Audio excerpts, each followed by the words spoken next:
A fan's phone stopped working just 2 days after purchasing it. Can you guess what phone it is? The fan said they couldn't afford the iPhone 16 Pro Max. They saved up for a long time to buy this phone. But after only 2 days, it fell into the sink and the screen went black. The fan said that his wife told him that if the phone couldn't be repaired, he'd have to use a button phone from now on, and his allowance would be cut in half. Honestly, when I heard that, I suddenly felt a heavy burden on my shoulders. Those of you who aren't married might not know what having your allowance halved means for a married man. When we opened the back cover, we found that the inside was quite clean. There were no signs of water damage. We continued to remove the shield on the motherboard. We tested it with a power meter. The motherboard was able to turn on, but the screen didn't display anything. We continued to remove the motherboard to take a closer look. It was very clean. There were no signs of water damage at all. Could it be that the screen was damaged? The screen connector is located on the small board below. We took it apart to take a look. Sure enough, the screen connector had water damage and corrosion.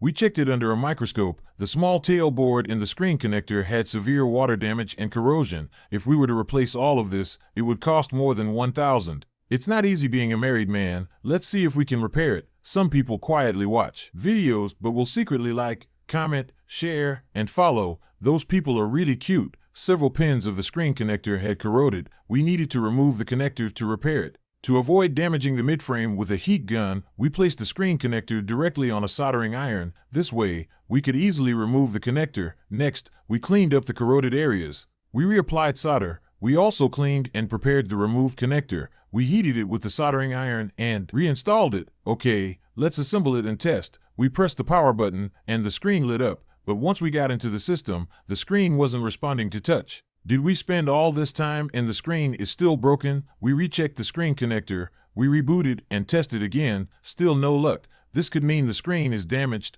or the corroded small board is faulty. But we don't have parts to test for this new model. Luckily, we had a backup. We found an HD scan of the small board. After comparing, we saw that 2 resistors were missing. We scraped open the solder pads where the components were missing and bridged them with copper wire. Okay, let's assemble it and test again. After booting into the system, the touch function worked normally. We continued to reassemble all the parts. We powered it on and tested all functions. Okay, everything was normal. Then we closed the back cover. All right, it looks like we've saved half of your allowance for you. Being a married man is truly tough.